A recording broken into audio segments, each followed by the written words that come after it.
Welcome to Eternal Paradigm. Together, we're uncovering human experience by exploring physical, mental, emotional, and spiritual stories. With me, your host, Ermi Ravel. Welcome to the Creativity series, where we explore creativity as a human experience. Hello, welcome to Eternal Paradigm. I hope you're enjoying your journey to find you. And obviously, this is the Creativity series. And before I go into the super cool conversation I've had in this episode, I just want to run you through, social updates really. Remember, like and follow on Instagram and on Facebook. Come and join the Facebook group as well. I won't lie to you, it's not as busy and as loud as it should be. And I need people to come and help me make it kind of interactive and louder. Come and join me. So now that I've done that, remember you can get all of the details on how to find Eternal Paradigm on Facebook, which is at Eternal Paradigm. You can also find Eternal Paradigm Podcast on Instagram. So that's the kind of spiel.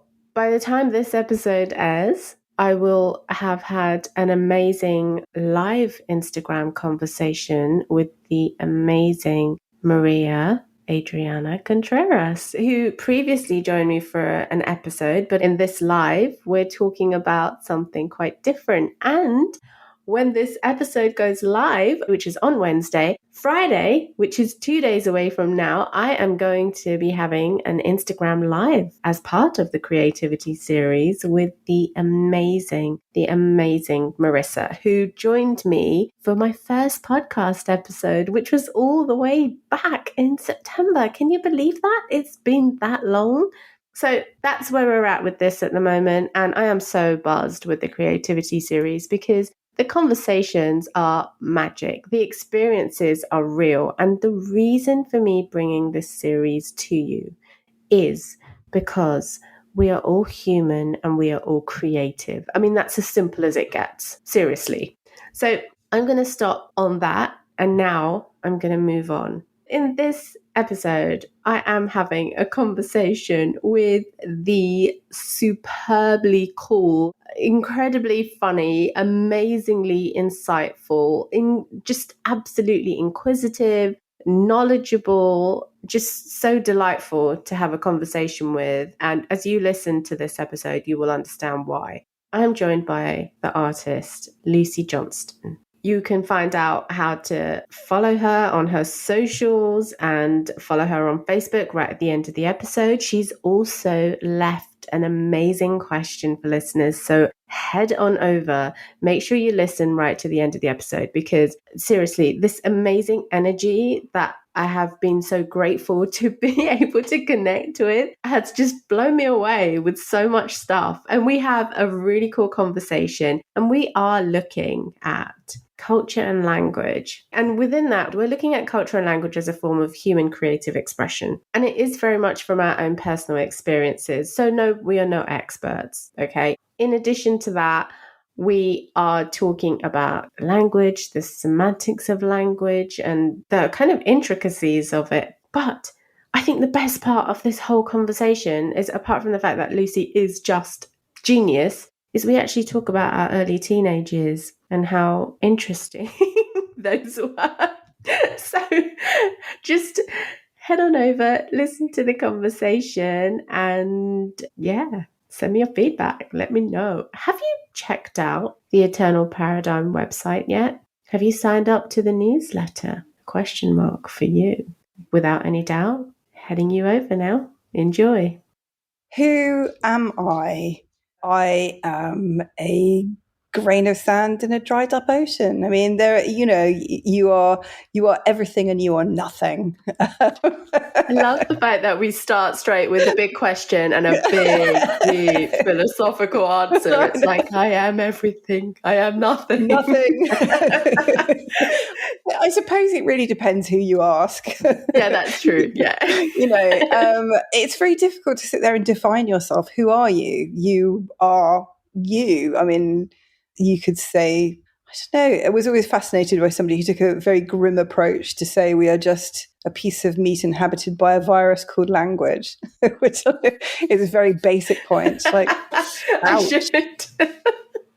That's brilliant. I love it. So you can see, Lucy, why this conversation is going to be hilarious and why I have to keep myself muted for most of it, because I'll probably be snorting with laughter. Okay. So just to recap, we're talking about, well, we're exploring, I should say, culture and language as a form of human creative expression, right? And I'm just going to put it out there. You know that I am no expert in this field, and it's all coming from my personal experience. So where's it all coming from for you? Again, everything comes from personal experience as well. And I have to also admit that anything I say here is, again, I'm not an expert either. So it's stuff that I've read and that I've found interesting. But obviously, feel free to do your own research if something interests you, because I'm definitely not a definitive source apart from potentially my own history.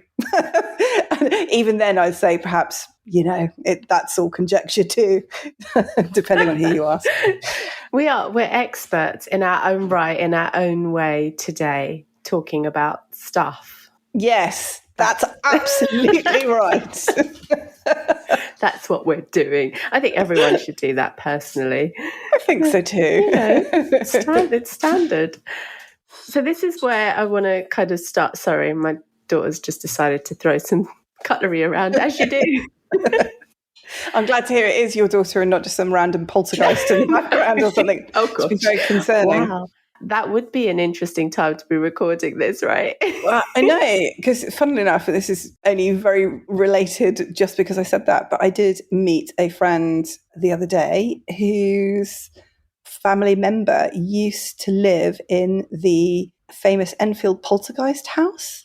I know. And I was just like, oh my God, I know exactly what house you're talking about. Who doesn't know that house? Yeah, who doesn't? And then I said, well, what happened? And she said, oh yeah, he was really happy to talk about the experiences there. They obviously didn't stop. And she said, eventually they got hounded out after about 18 months. So I'm like, oh my God, yeah. I am fascinated by that kind of stuff too. So the person who was living there got hounded out, not the poltergeist. Yeah. I was going to say, wow, that's some impact. I was going to say, you just like, look, it's you or me, not both of us are going to be able to cope quite here. We are not great flatmates, so one of us has to go, and it's you, okay? Because I pay rent. Yeah, yeah, exactly. I pay rent. You poltergeist are rent-free. This is not on. You're not contributing in any way at all, and you're also really messing up my cutlery drawers, so can you sort it out? Yeah. Oh gosh, this is genius. So seriously, I really love this. So when we initially spoke, it was interesting because you just have so much interesting knowledge. You've kind of like been around and just like absorbing stuff like a sponge. Yeah, that pretty much is me, actually. I am a bit of a talker, and I can normally find something to go, oh, you say that word? Well, let me say I've got a kind of like an anecdote or a story that I might want to impart on that. Yeah, but I can also shut up and listen. I'm not that much of a conversation hog, I hope. No, but that's not what you're here for. You're not here to shut up and listen. No one wants to hear me talk. That's not what it's about. You've been around a bit, haven't you, Lucy? As in like traveling. Yeah. This is not that sort of show. No. It's all clean fun. Yes, absolutely. I've been very fortunate that I've always loved travel. I've always loved understanding different cultures and where we intersect, or, how we are, our similarities, as well as the things that do make us different and set us apart. And that's always been the case, actually, ever since I was a child. If there was an opportunity to go somewhere, and I have been very lucky that I've been able to go to a lot of places in interesting times as well. I have been very lucky to travel extensively. There's still a lot of traveling I'd love to do, but obviously in times like these, it's slightly curtailed. So, yeah, which is great because it means that, you can look back and have the memories. And that's, I guess, what life is all about, is that you want to create perhaps something that will outlast you, whether that's hereditary or whether it's art or anything else like that, but also take memories so that when you can't do those things, you can feed off them. And to me, memory is very important as well.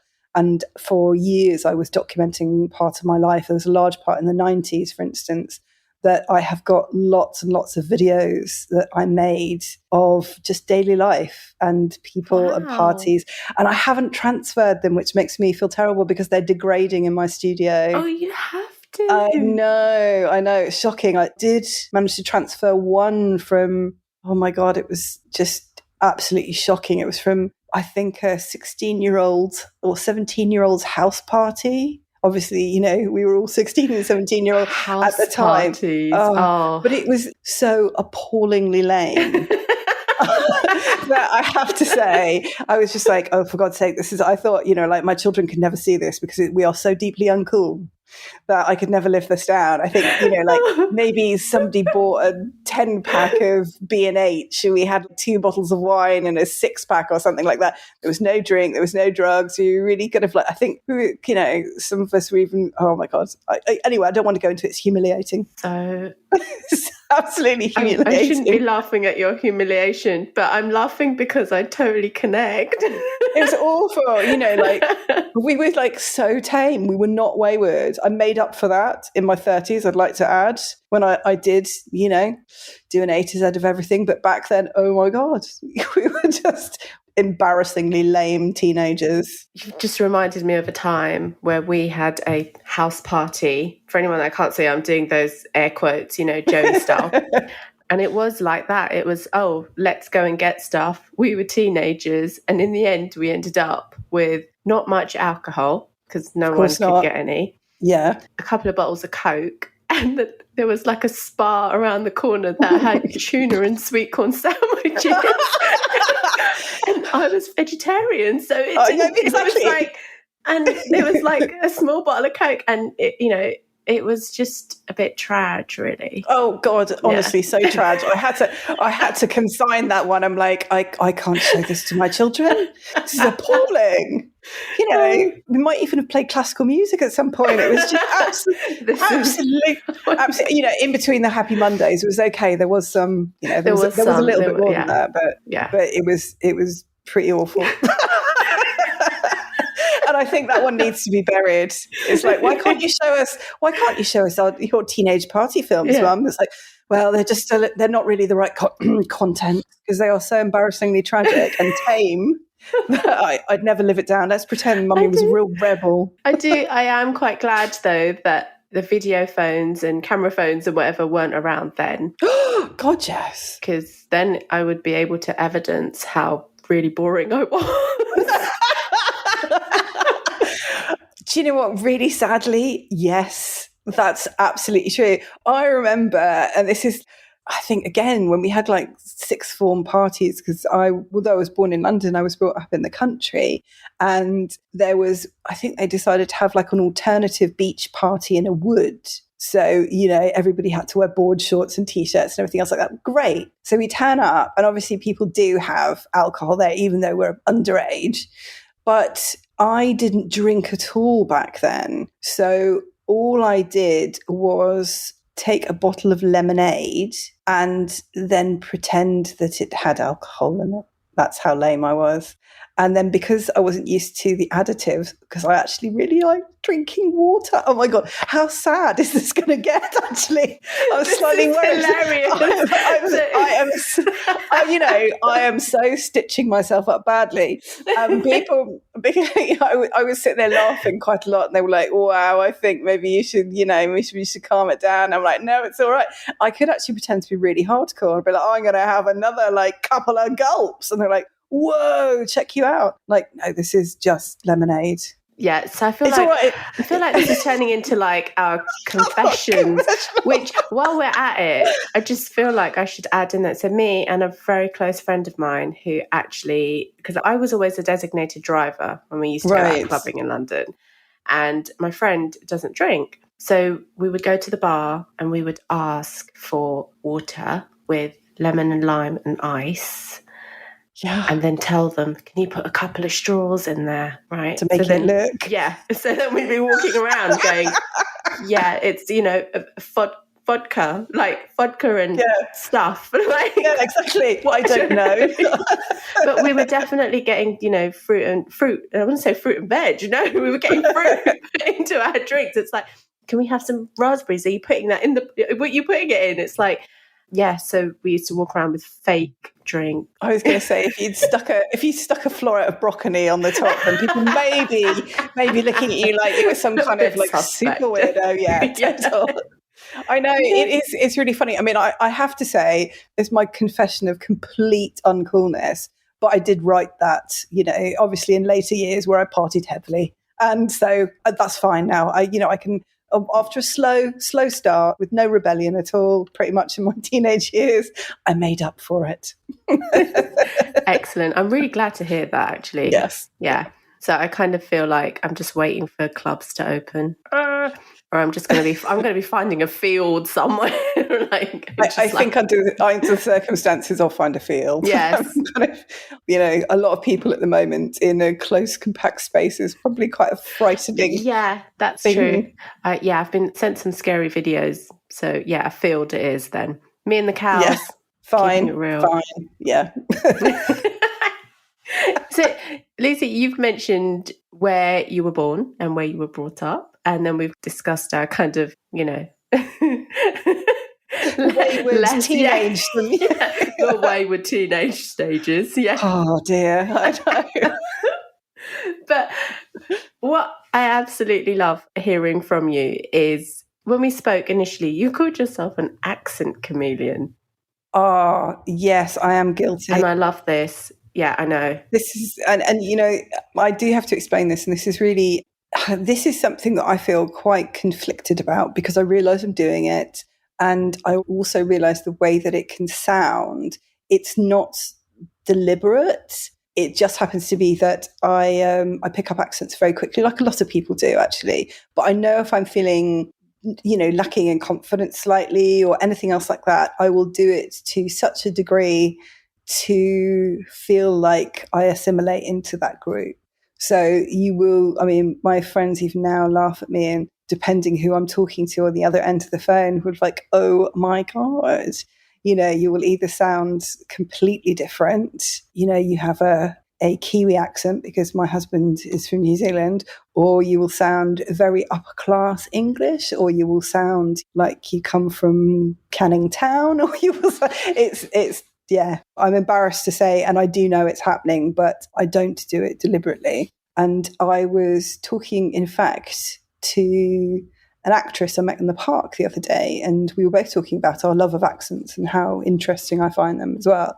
And she was saying that if you think about Cockney, you think about London, you think about talking before tube doors close. You're packing it all in quickly, whatever accent you have from London. And I thought it was a really interesting way to look at it. I know traditionally as well, and again, a lot of what we are governed by in the way that we speak is to do with our environment as well, not just the people we hang out with, but also the topography and geography of where we are in the world dictates how we speak. So in fact, the lilting sounds of the valleys in Wales, if you think, also is reflective of the fact that the valleys are up and down. And that's fascinating. Yeah, it really is. And so that if you live in a much more densely packed city or somewhere like that, your vowels are going to be much closer together, much more clipped. Again, if you think about Cockney, or if you think about then West Country, where you've got more space around you, so the vowels extend as well. And that's the same across America. I mean, we have such a richness in the UK with regional languages, even from post to postcode in London. Like, Kent and Essex will sound different from each other. There'll be certain places even within London where different postcodes in East London will sound very slightly different. Guilty as charged. I now live out in Surrey. So, have you found that you've altered your accent living where you do? Oh, has your accent changed? Yeah, I think it has. And my kids are so helpful at pointing this out to me. So, for example, when I'm speaking to my friends or when I'm chilling out, just having a chat, I'll be like, why do you talk like that? Because I clearly go into my homegrown East London. Default. That's where I grew up. And I don't think I sound so kind of street anymore because I'm far too suburbs. it Hyacinth Bouquet? No, honestly, you should hear me when I'm speaking to some friends of mine who they obviously only mix in a particular kind of strata and they're much more clipped. And God, I have my friends howling like, oh my God, who are you talking to? Like the very so old funny. friend. And I've gone the same way. And they were like, you just do. Yeah. It's just fascinating how we do that. And there's so many things that come up from that, right? Because you talked about the actress having different techniques on how to create the accent. And then the accent mirroring almost where you are. And then the whole different dynamic of actually changing the way that you speak to fit in. And it's amazing how we have this ability to do this. And that's just us. I think it's one of those things that I feel, and I've come across this with my kids at school. Obviously, they're in London Comprehensive or London Primary School. It's very mixed. That's why we're here. Lots of people, lots of different backgrounds. And so all of it is quite kind of East London, which is fine. And I hate to say this, but I've had to have a word with my kids to sit there and go, that's great. But you also need to learn how to use words and language and speech in a different way. Because as unfair as that sounds, it's still an identifier of you. And it's nice to be able to move seamlessly from place to place. And that's part of it. And it's awful. In a lot of ways, you shouldn't have to do that. But unfortunately, there is judgment. We're all judging each other. That's how we work out where you're from, where you might be going, what you are. We all make those calls on people. And that's also a natural thing. It's the same way you look at people, you look at people in the way that they are dressed, just in terms of cultural signification. It's semiotics. So you do form your opinions on somebody. Why are you wearing a green shirt? Why are you not wearing a white shirt? There's all this thing that you do. That's one of our, because we're visual creatures as well, we very much judge people, whether we want to or not, on their immediacy, their hair, the way they look, how they speak, what happens. And we can all change clothes. We can all dress differently. But again, we also, depends where we are. A lot of us will, I suppose, modify speech patterns as well. And it just seems, trying to explain it to some people who were outside the UK, it sounds almost like a minefield. Yes. But it is. It's very, very subtle. And you've been travelling a fair bit and you've got friends globally. Have you found that this is specific to the different cultures that you've kind of encountered? Or do you feel from your personal experience that it seems to be more pronounced here? Because that's another thing I'm quite fascinated by. I don't know. I think definitely in terms of accent, it's more pronounced here. But I also end up thinking that people can still be identified in their own countries from, obviously, regionally, about what words they use, how they express them, not necessarily the accent that they might have. So it's difficult to know. Obviously, my language, I'm a native English speaker, but my other languages aren't as good enough nearly to, I can tell different accents, but I wouldn't be able to go any further into what they really mean apart from a very vague understanding. So I do find it fascinating. And also the fact that in the UK too, that apparently our accents fall into two categories. One is in a minor key and one is in a major key. So a lot of the southern accents are in a major key. This is why we don't necessarily like the sound of other people's accents. So say minor key would be Yorkshire, Lancashire, Black Country, anywhere around that is a minor key. Major key is London, Scottish, Welsh. Interesting. Yeah, West Country again is major key. And in fact, apparently studies showed that it makes a difference to how we perceive music as well, which is another really interesting thing. That is fascinating. So are you saying that if I started singing a song in my best up north Leeds accent, there's a possibility that it may not go down too well? No, I think it's something to do with the way that we perceive the sounds to us. Because I know that, there are certain accents that people go, oh my God, that really grates on me. I just don't like that accent. And it's normally to do with sonorous quality of them, whether they're in what key they're in, which, we come across these things all the time, but we just never really dissect them to see, we just absorb them and take them for granted. Yeah, absolutely. And you know what I have to share with you? I want to laugh, but it's quite an embarrassing story, but this is where we're at the moment. So when my daughter, who is now not little, she's 12 now, but when she was about 3 or 4 years old, we were sitting at the bus stop and she asked me, because I grew up speaking Gujarati. Right. And she asked me how to say a sentence in Gujarati. And I said, okay, well, this is how you say the sentence in Gujarati. And then she goes to me, oh, I know how to say it in English. Oh, okay, you can say the sentence in English.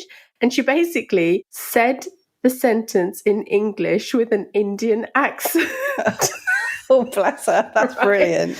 But I was in stitches. But because we're Indian, it was acceptable, right, for her to do it that way. And yet one of the things you've spoken about is, how your friends kind of make comments when you switch over from accent to accent, because it's like, what are you doing? Is that even acceptable? And yet actually, who are you? Yes, it's one of the most natural things to do. And it's part of who we are as humans as we kind of step into different, almost like role plays, right? It is. I mean, I suppose it extends as well. There are certain people from different periods of your life you will act differently with. The same with friends and family, or people that you want to impress, or people you don't know very well, or whether you feel comfortable enough to be yourself, or whether you have to self-censure, which goes across a lot. And, I know if I'm in conversations and things like that, I often feel like I where you go with things and how you express yourself and the language that you pick up with other people. And I don't think everyone does it to the same conscious degree. I think it's a very unconscious one. You'll find yourself using the same linguistic terms or echoing somebody else's just for that feeling of togetherness, rather than you want unity. You want to feel that you are closer to those people rather than being further apart from them, even though actually exactly you won't change anything you're going to say, the subjects of it, or even the way your thoughts or anything else like that. And I don't know, it's an interesting experiment, I suppose, with the people that I already know. Then it's not so much of a thing. If it's somebody I meet for the first time, then you're going to be more conscious of it and more that you would want to fit in. Or at least, I think it's not necessarily about fitting in, is not making them uncomfortable by being different. That's so fascinating. By making them not feel more different. Yeah, I mean... This is like, if you... it gets deeper, it gets bigger. But yeah, communication is, I mean, again, this is one thing we touched on last time, which was really interesting, is that there is such a loss to, even though English is the most expressive language in terms of vocabulary in the world, we lack so many different words that other countries and other cultures have that have no translation for us. And on many occasions you get them on sort of Reddit threads or something like that, or in Japan we say this, or in Germany we say that. But it really is, and one that's always fascinated me is the fact that we might have like up 7 or 8 words for fast, rapid, quick, winged, fleet, all those kind of things. But we only have one word for love. Then you go off and you realize something like Greece, Greek and old, I don't know whether it's still modern Greek, I assume it's still used, but it goes on, different subsets, but there are sort of like 7 Greek words for love. And we just have love, a love of a parent, it's all the same thing, a love of an animal, blah, blah. But, they have eros, philia, ludus, agape, pragma, philautia, all of those ones that mean a very specific thing. And I'm, in a lot of ways, very surprised that we never absorbed those because they are very specific. That's such an important point. And I think, again, going back to, because we've got roots in language in Anglo-Saxon, that love, the actual word love came meaning it was about possessing something rather than it was about property. You would love a horse, you would love a woman, but it would be exactly the same love. This belongs to me. Well, in Gujarati, actually, are there different words for love? I only know about the Greek, but... Oh, that's interesting. See, I don't, off the top of my head, I don't know if there are many words for love, but I know there are many words for light and different states of consciousness. Oh, really? Yeah. So tell me about the ones for consciousness. Oh, gosh. And so they're all basically from yogic thinking, because that's where it would have all derived from. And so consciousness itself has so many different layers and levels. For example, I'm using the words in English because I can't think off the top of my head of the Gujarati words, but conscious love would be a term of consciousness. So, you know, when you say conscious awareness, conscious love, different stages of consciousness, I can't even say the word, consciousness even, conkers even. Different stages of conkers, yes, exactly. This is where it's all going. It's all conkers. So maybe we should just turn conkers into another word for love. Right? Yeah. Start the campaign. Could work, exactly. The love of a conker, the love of a good seed. Exactly. I could get behind that. Yeah, see, start it now. So that fascinates me. So like in Gujarati, the thing that fascinates me is that there are so many different words for light, but that's like most of the Indian languages. And that's just always kept me going, if that makes sense. Why are there so many words for light?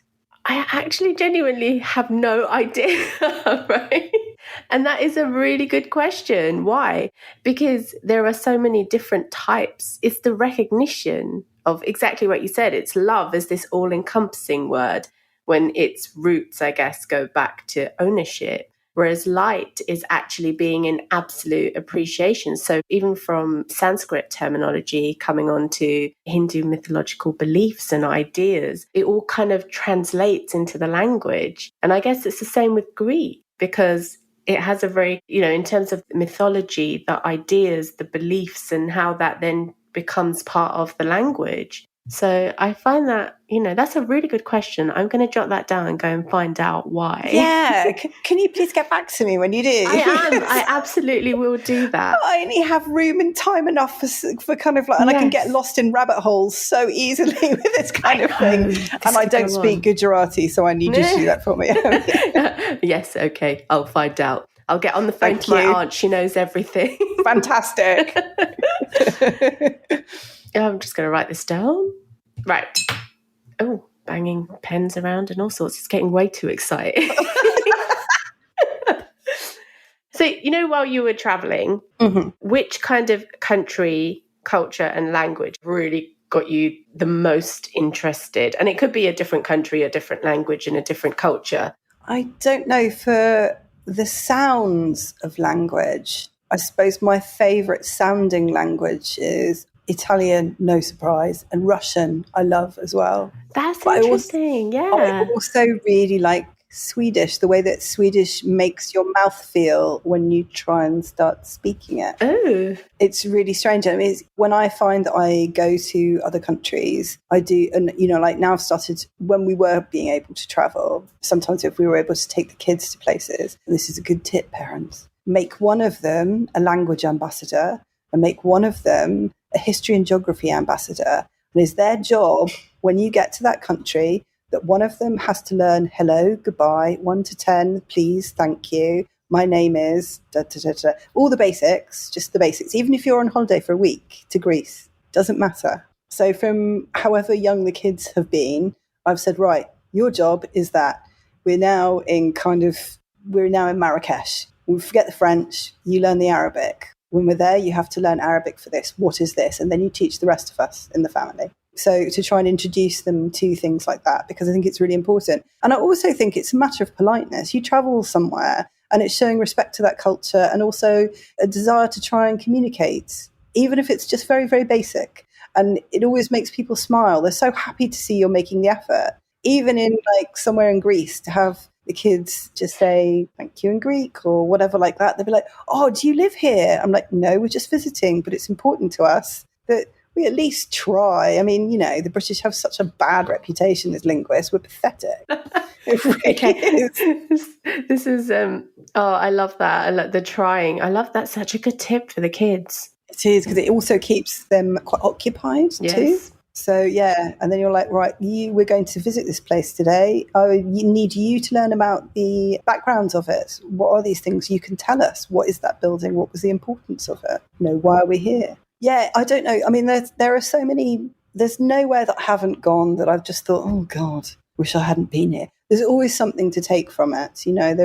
It's always really fascinating. It depends what time in history you've been able to go there. Like I went to Poland when, in the week that the borders between Germany were relaxed, they took out the last Red Army tanks and they started giving back some of the property that had been seized by the Nazis before the war to families, just literally in that week. That's amazing. Yeah. And, that was again in my teens I guess it must have been 1990 or something like that.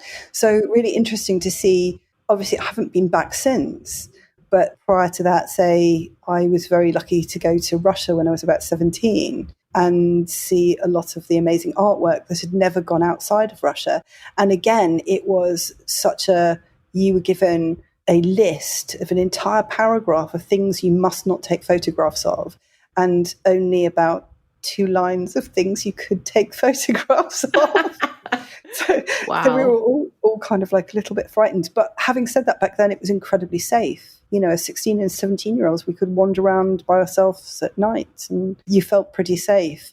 I know that this is going back in the 80s. It's changed so much since then. It's a really different place. I think probably culturally, the place that is just so different from the places that I've been is probably Japan. That is such a... Ooh, what happened? What was that experience like? Oh, it was amazing. It was so... I like wanted the fact that there are just sounds now. There are no words. It's just so odd. Coming from London, it's such a big, vibrant, mixed city where most of Japan is very homogenous. It's mostly Japanese people, mostly all of one colour. As soon as you see a Westerner, you kind of like clock eyes with them because there aren't that many even around in Tokyo. But also you don't realise it's a vertical city because it's so massive. Like the UK, the UK's got about 67 million people as a population. In Japan, you've got the same land mass, and it's about 120. So in Tokyo, which is about God knows how many times the size of London, you would also then realise that you weren't just operating at a street level. There it would be where all the shops in London, you're used to them all being, so maybe they might have 2 floors or something like that, or, department store has more. In Japan, in Tokyo specifically, I'm talking about, you would then see that there would be a restaurant 6 floors up, or there'll be other things on other floors all the way through the blocks. So you were missing an awful lot if you only looked at that level. And also everybody is so conscious, probably because there are so many people. You find that you take public transport, no one talks. You do not inconvenience people. You do not play loud music. You do not answer your phone. You have Wi-Fi to use at any time. But the rest of it, even outside on the street, you don't see people talking loudly or laughing or anything else like that. They know where they're going. They have a place from A to B. They will go there in silence. It's very weird. That is so interesting. Yeah. And I can totally understand why it would be really strange because, if you and me had to go to a restaurant there might be a few problems. Well, I know this is the thing, like when you're into restaurants, yes, and people do start talking, but it's outside of them. Everybody walks quickly in silence with a purpose. And I have to say, I have never seen so many perfect shoes. Oh, I kept thinking, yes. This is the other thing, like not everybody is beautifully dressed, but also their shoes are spotless. Stunning. And I'm just like, are you just buying new shoes, or do you take such good care of them that they are all absolutely mint? That was the thing I couldn't get my head around, as I'm kind of schlepping around in kind of like moldy like trainers and all that. I'm in travel mode. This is what it looks like. It's amazing. But, there are always those small things that you go when you travel, that there are tiny little details that you always pick up on. There'll be the things that you remember. I also remember like some of the most beautiful things. I got lost in a Rajasthani Palace once, kind of like upstairs. It had been turned into a hotel, but it was so utterly beautiful. All the walls were hand painted with designs, And each time you turned a corner into a different corridor, it was a different colour. And I met the guy who was an amazing artisan whose father and grandfather had painted those walls. And of course, when they just paint them, they just repaint the design over them.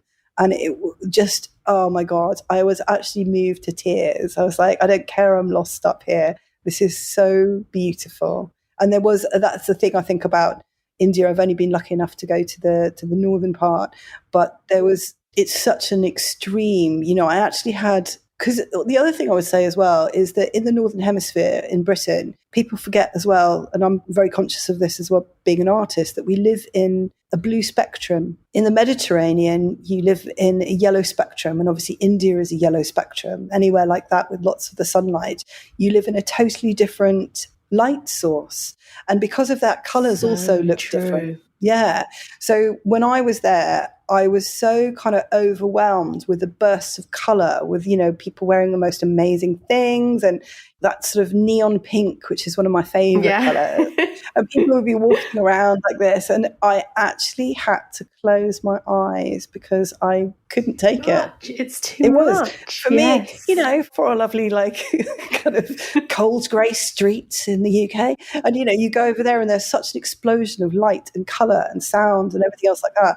Actually just had to shut down. I'm like, I've completely overloaded. Sorry, it's beautiful. I can't anymore. That's I just need to go and lie down and close my eyes. But you know what? That's amazing because you don't really, you kind of associate, drab, dreary, rainy, grey. And yet, do you think that's why when we kind of get the sun here that we're so grateful for this burst of colour? Because we know it's not here forever. It's just going to be here for a short time. As soon as you get a good day in London, that everybody acts like it's a fiesta. The whole collective mood changes. We're so pathetically grateful to have some sunlight. We're like, oh my God, do you want a free melon? Yeah, I'd love a free melon, thanks. Everyone's just so happy. It's so much nicer. So true, yeah. And I think it'd be interesting post-pandemic to see what's going to happen, whether we do adopt more of a European outdoors culture that we've never had before. We're very much about, absolutely. Because the weather's being so rubbish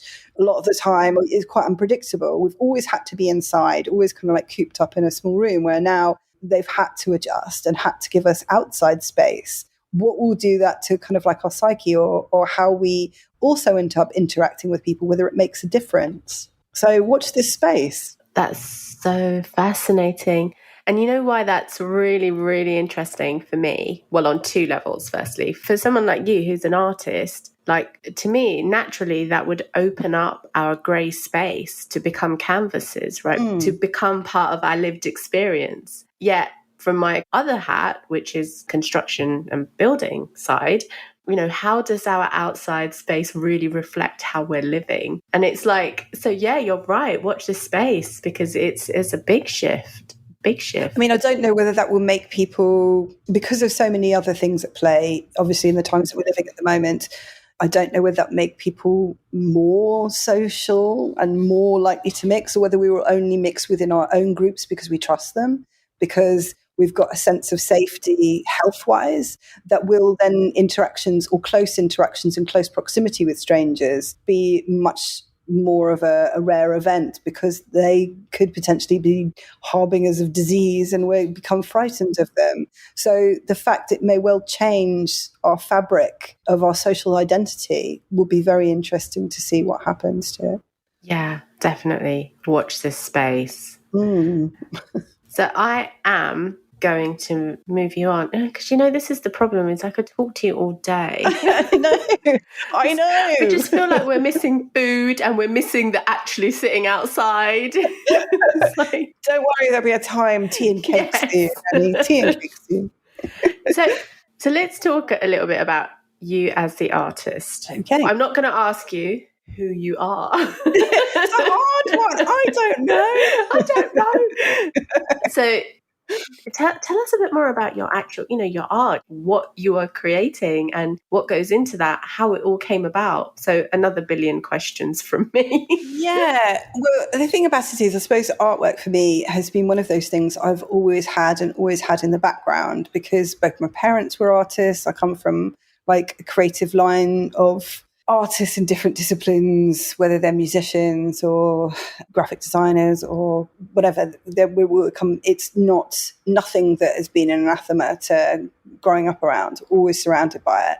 Obviously, without growing up in the 70s and 80s with rubbish TV and, not very many resources, it's like, right, sit down. There's a pack of computer paper that came out as a printer, scribble. There's a pencil. That's what you do. So that would be a use as like entertainment as well. I still do that. It's just the computer paper is now in a ream. It's not kind of attached. That's But it used to be perforated in zigzags. Yes, exactly. And I don't even know what that was from. I just knew that we had it. I think but my dad used to it, didn't you? Why did you have the paper? Did you have a printer? Oh my God, that means you were really posh. No. We definitely weren't. I think my dad must have had it from his work or something. It was just computer printout paper, and one line, I seem to remember it had like pale green stripes on one side with kind of like very pale writing or something. And the rest of it came out concertinaed. It was sort of like with perforations. It was just then a blank side. It must have been something they just threw out. And so we were sat in the corner and it's like, off you go, here are some pencils. So it was one of those things I'd always done. And because it also came quite easily, I was rather lazy about it too. So although I did study design, I studied fashion design, it was mostly because I was interested in image and also quite like clothes. So, and how you are perceived, how you change things. I was interested about putting different things together. So I also used to dress very, very strangely. And that worked for a long time because I needed glasses and I didn't wear them. So I couldn't actually see anybody staring at me, which worked really well until I got contacts at 17. I'm like, oh, God. No. Oh, dear, they're all staring at me. So, when you say dress strangely, okay. That might be well left in the archives, and we're very glad that we don't have any pictorial evidence of that. Yeah, but there were some hideous sartorial mistakes that I thought... You know better now. I thought at the time, I don't know if I did. No, I think I should definitely not wear some of the, oh my God.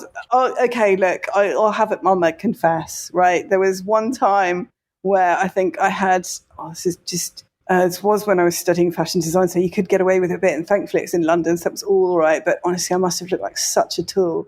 So I think one of my outfits was a little kind of navy slip dress with polka dots on it. But then I also wore a rubber 1950s swimming hat.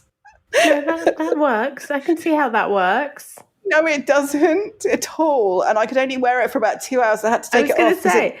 It gave me a really bad headache. No. And not only do I look like an absolute idiot, but it was also really uncomfortable. That's so funny. Oh, no, it wasn't. It was just like, thankfully, I've told you, but there is no pictorial evidence of this at all. Nothing is available. Yeah, see, no, I was hand-me-down queen. Oh, from kids, I was definitely hand-me-down. And, like trawling kind of like all of the secondhand markets, you used to be able to get some really good bargains or like the charity stores. Now a lot of it's quite expensive or it's snapped up. But back then, you could. It was a really good time for that. But yeah, I also bought a cheap pair of white wellies and it looked like I thought, 1960s courage. No, they looked like I worked at a butcher's or a slaughterhouse. I wore them with denim hot pants or something hideous. Oh God, what was I thinking? Interesting. I should have been fined. The fashion police should have come and found me and taken me away and given me, a strict warning. I was just absolutely appalling. You know what amazes me is the fact that I can't even call it fashion. My sense of clothing taste. I'm usually that person where people will look at something and go, oh my God, that's hideous. And I will be that person that will go, I can wear this. Yeah. And that's what I do. That's the imagination. I think that's absolutely brilliant. People should be encouraged for that sort of that self-expression. Again, we're going into tribalism again, that, everybody will identify a particular way by where they're dressed. Yeah, sure, I fit in there. There'll be a whole load of boys in polo shirts, that whole load of guys in city suits, a whole load of girls in kind of like the same outfits, like tracksuits or something else like that. Because again, it's denoting tribalism, and fashion very much is about tribalism, but much more so now. I think it's split into individualism. So if you can find that thing and everybody else goes, oh, that's horrible. That's and you're me. like, I'm able to turn up with it looking, I bet you can rock it and make it look fabulous. I do. Don't you worry. I still do that. Like even like I love playing dress ups with That's anything. great. Yes. Yeah. And saris are my main thing because I have so many. Who wouldn't? Yes, they're amazing. And they are so beautiful. You don't have to worry about whether it's going to fit. It fits. It's like whole loads of fabric. I know. It's just great. Look, what can you do with it? I know. I've got a couple of silk ones someplace that occasionally I just take out and just have a look at and go, oh, look at that. It's beautiful. I have to say I did collect a couple of just really wonderful Indian textiles that I absolutely treasure. And there was a beautiful scarf I've got. I think it was part of something larger. And I couldn't leave it behind. The workmanship on it is so exquisite. It's actually a wedding, I think part of a wedding blanket or a wedding shawl or something. But it's a sort of a pink cotton fabric that's sort of faded. And it has a kind of like a yellow gold thread that is so fine. Wow. And it is just hand sewn, and the stitching on it, you think, God, this is the kind of detail that could turn you blind. Yeah. It's amazing. So I know, you look at that and I just appreciate the hand kind of like artistry that went into creating that. And it just is still now, I look at it and I bring it out and it just gives me pleasure because I'm like, oh my God, look at this. Yeah, I do love textiles. I do love. Yeah, and just fabric. I just love different fabrics. And it's interesting.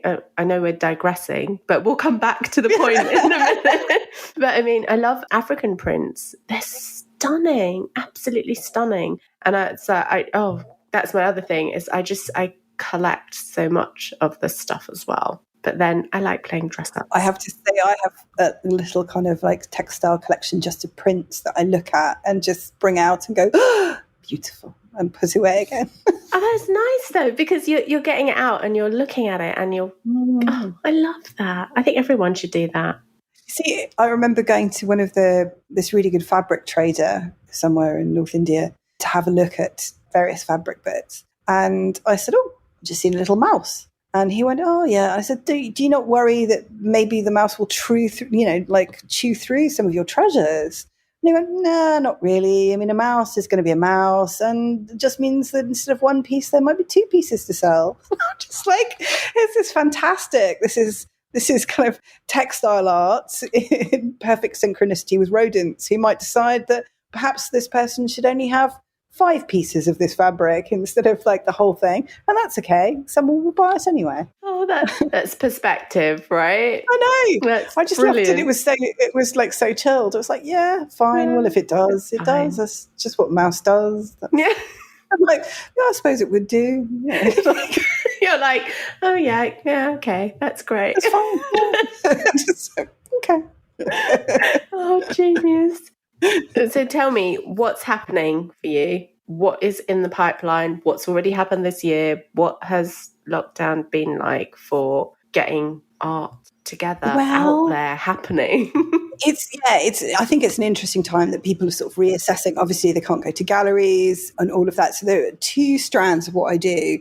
One of them is my own work, where I do my own paintings, and I've been working on a series under lockdown that was called Ekbalam from Mexico, which is the jaguar god, as a kind of a totem of leading people from darkness into light, and especially those who are lost, overcoming adversity, staring down enemies. It was quite a potent symbol. I felt that was very, and besides which anyway, I really love animals, and big cats are awesome. They are amazing. Stunning. Yeah, so that was all based with sort of slight kind of pop art motifs on it as well. They're all very brightly coloured and big, although some of them are much smaller. So I was working on that kind of collection. I just shut myself away, but also because I'd lost my 2 jobs that I was doing. So because of COVID, those went. And then I was suddenly left thinking, sort it out. You always wanted to do this. Why are you not doing it? I guess because of the belief that I wouldn't have been able to support myself or make that money. But then I've never properly tried. And although this sounds awful to sit there and go, well, this is late stage. Yes, it is really late stage. And I've got an awful lot of time to catch up for people who maybe a couple of decades ago in their career went down that path and very much decided on it. But it's been a fairly new thing for me, even though I've always been creative and I've always done stuff on the sidelines. So there is that strand, which is more of the fine art stuff. And there are originals and prints of various things. It's all very bright. I wanted it to be sort of very celebratory of light, of life, of the things that we were all missing out on, even in terms of it's just colour palette or anything else like that. And then the other one is a much more mundane, which is the custom portraiture. I like the fact that you say it's much more mundane. But it means something to people. It does. Yes. And that's a really important point about it. And in fact, what I was really surprised about was the fact, and also a bit kind of worried, is that for the first time this year, I was getting a lot of commissions for memorial work, which is incredibly special and a big responsibility to do. And I was very worried that might actually be because of COVID. Actually, it wasn't. It was just that people suddenly started looking for, I guess, something really special and personal. Everyone has an iPhone. Everyone is a photographer. You know what I mean? Everybody has a camera phone. You've got so many thousands. I bet if you looked on your camera roll now, you'd probably have a 12,000 plus. Ridiculous, yeah. It's ridiculous. Crazy. Yeah. And they just sit there. They do nothing. Mm. So I've had a lot of people recently as well say, I mean, you know, and I will cover everything. If you want me to do something in pencil, that's fine. It will get done. So it was a lot of people saying, and very touchingly would say, I've got, unfortunately, my partner's father never got to meet his granddaughter. Could you draw them all together, or could you draw him with her?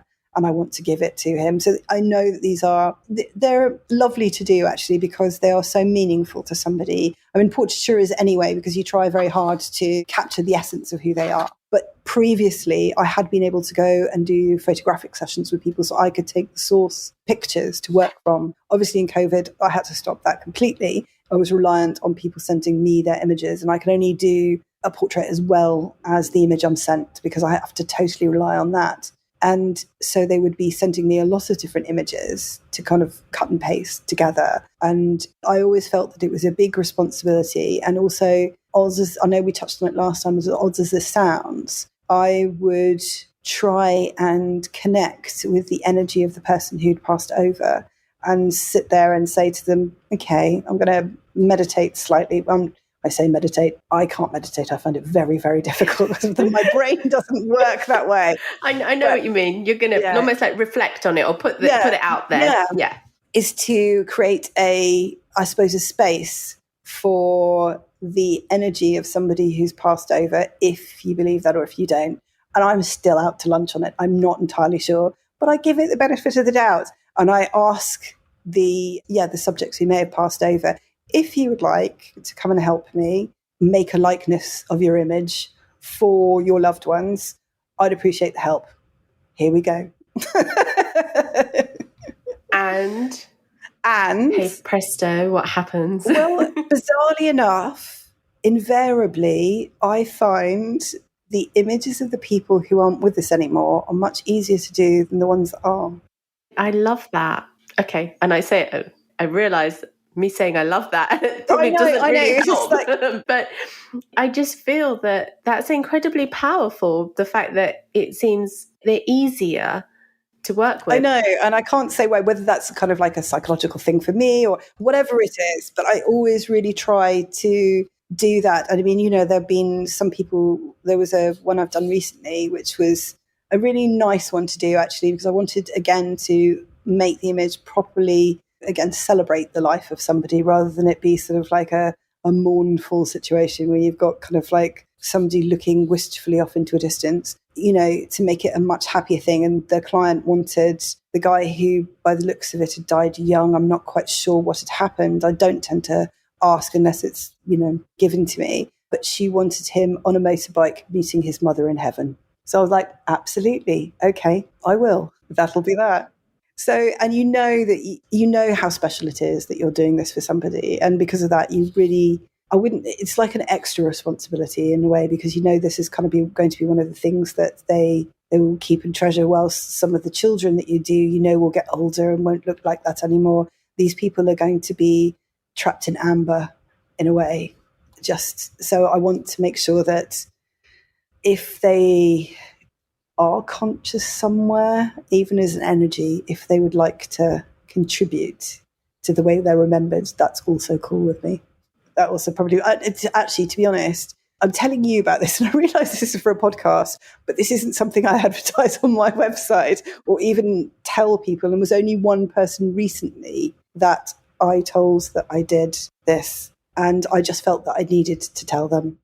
The reason I think that's so powerful is because there's so much around ancestral lineage, ancestral spiritual connection. And so when you kind of put it out there, I guess that's effectively what you're doing. You're basically calling upon spirits and ancestors. And that's quite relevant to everybody, really, because we all connect in that way. Yeah, exactly. And I've always had an interest in spirituality. I've had my own experiences. I'm very non-denominational about it. And to me, a lot of the rest of it is kind of dogma. I'm not really into the ins and outs of it. But in terms of spirituality, I don't believe that we have an abrupt ending, like we have an abrupt ending in this life. But I believe that essentially we are all energy and that we just become something else afterwards.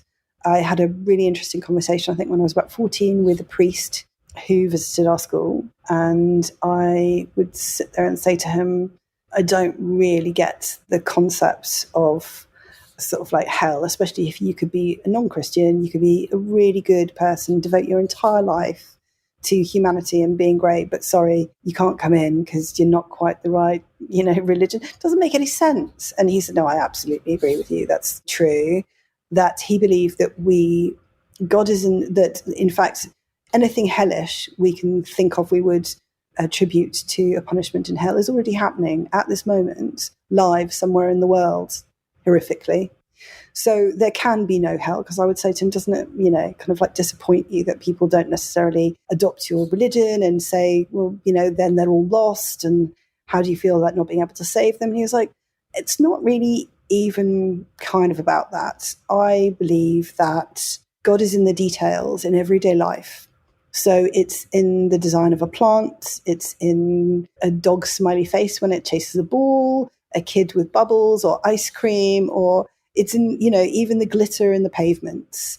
If you do not see that in your everyday life, you deny yourself God, which has always really stuck with me. I'm not surprised. And to have that, almost like that confirmation from someone to say, it's already here at that stage in your life, and from someone with kind of recognized authority. Yeah. And the other one that really stuck with me was a priest. I was doing a play in a church in Kensington, and it was actually Faust, which is a really interesting one, because the Faust myth is the only universal myth that has an equivalent in every culture in the world, which is, again, looking into the background of that. Fascinating. Yeah. So, and obviously, Faust was about a man who sold his soul to the devil for ultimate knowledge, to know everything. So the priest of this church came in, and he'd just been at an exorcism, funnily enough, which was a little bit creepy and weird. But he said that he'd come into the priesthood very late in his 30s. Normally, you go to seminary much earlier or whatever. And he said one of his biggest problems had been to reconcile his theological beliefs with his professional beliefs. He was a trained physicist. So you can imagine he felt quite conflict of interest a lot of the time. And then he said, actually, he realized in the end it was remarkably easy, because matter never dies. It just becomes something else. Water, kind of ice, water, vapor. There you go. So it makes perfect sense that our essence doesn't stop. We may lose a physical body, but there is part of us, even if it isn't consciousness. And this is why I'm a big believer in energy. I'm a big believer that we are all connected, whether that's sort of environmentally, whether it's as a community, whether it's everything else is just, details, that we are connected to animals, we're connected to trees, and we're responsible for the way in which we interact with them. And, how in fact also, again, on another path, met some spiritualists who would say to me that your path in life is basically that you try and be good, you try and be nice, you try and be respectful and kind to as many things as you can. And through that, you become a longer and brighter burning light source afterwards. But they also said that the light sources, some of them are fine, some of them are a little bit restless and bored. So they want to come back and find other people to use as conduits where they will, whether that's faith healing or spiritual healing, or whether it's Reiki or something like that, that's what they come back to do. And this may sound very, very out there, and I totally understand that many people might just go, yeah, it's a theory. No one has to believe it. This is just down to personal experience and kind of conversations I've had with people. Yeah, no, I'm all there. I'm totally out there. I'm like far out there. Yeah. In fact, this morning I was having a conversation with someone about my soul coming back in this life form to do what it is that I'm doing at this stage of my life. Yes. Yeah. So yeah, I'm all there. Quite trippy. It's all good. Yeah, I mean, it is really interesting whether you believe that our higher consciousness has already pre-agreed that in its lifetime we will do what we do. We will meet the people that we meet. They may be in different guises, but we are just... I have no idea why, really. I mean, why would we do that? Well, because this is the thing. And actually, someone gifted me this book that I recently started reading as well, called The Soul's Plan. And that almost kind of reconfirmed to me everything that I had an inner knowing about, but had just been layered with life conditioning, expectation, beliefs, cultural identity, acceptance, all of this sort of stuff. And and it's fascinating. I think we could probably have a whole different conversation on this. Definitely. We completely could. This is so... But I want to bring it back to you, because you are the star of the show, by the way. You mentioned some really, really interesting stuff about your spirituality and believing in energy, or spirituality in the context of what you've experienced and what you've learned. So at this stage, what I usually ask our guests is, during your journey, which is kind of, and bearing in mind what we've spoken about has been around, very similar to me, difficult teenage times of being so uncool. Yeah, exactly. Not in the ways people would normally. Yeah. And just, being out there and learning about different cultures and different countries and experiences. And you've said some amazing stuff about the light spectrums, which is something that is so important as kind of humans, and how that light itself translates for us at where we're at and what we're able to kind of digest, process, take, and how it shows up. I love it. It's amazing. So I want to ask you, what has been the biggest question that you've asked yourself in your journey?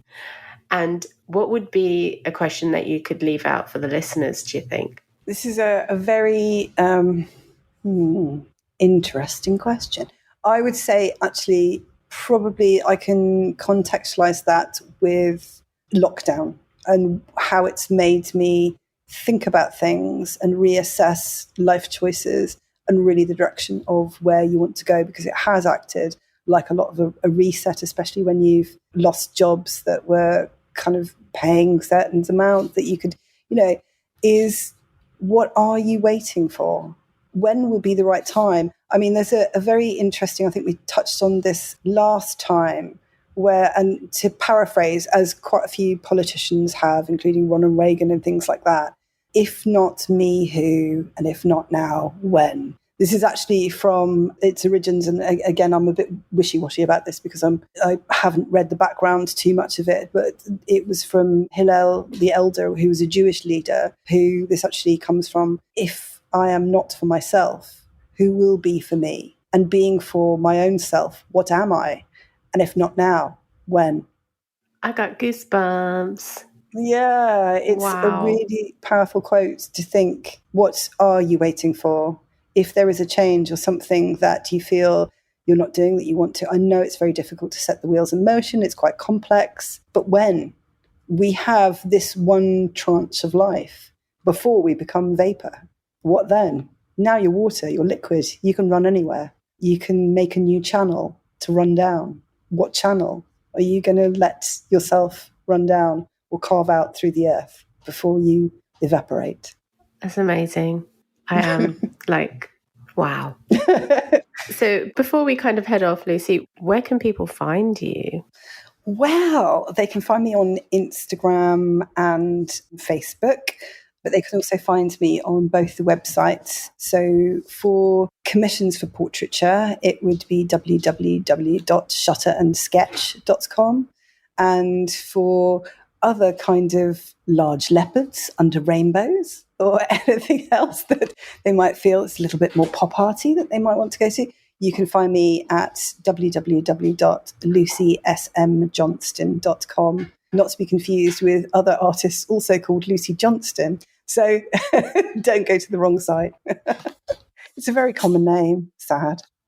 Sorry, my headphones fell off. I didn't mean to laugh so much. Just to add, all of your details are going to be available in the show notes. To add to that, soon, Lucy will have her own guest speaker page on the website, and then you will be guest blogging on my podcast website. Brilliant. So I'm just adding all that in there. Wonderful. Thank you for listening to this episode of Eternal Paradigm. I'd like to take this opportunity just to remind you that your comments, your feedback, and your listenership is incredibly valued.